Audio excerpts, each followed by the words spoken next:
কোনো প্রশ্নের জবাব না দিয়ে চুপ করে থাকা তার স্বভাব বিরুদ্ধ। সে পাল্টা জিজ্ঞেস করত, তুমি শ্বশুরবাড়ি যাবে?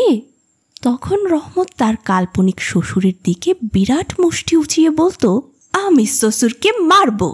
এই কথা শুনে মিনি শ্বশুর নামক অজানা কোনো ব্যক্তির দুর্দশা কল্পনা করে খুব হাসত। এখন শুভ্র শরৎকাল। প্রাচীনকালে এই সময় রাজারা দিগ্বিজয়ে বের হতেন।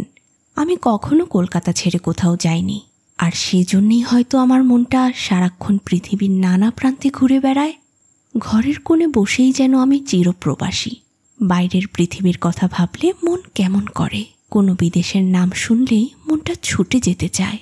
তেমনি কোনো বিদেশি মানুষ দেখলেই আমার কল্পনায় ভেসে ওঠে পাহাড়, নদী, অরণ্যের মাঝে একটি কুটির আর মুক্ত এক জীবনযাত্রার এক উল্লসিত ছবি।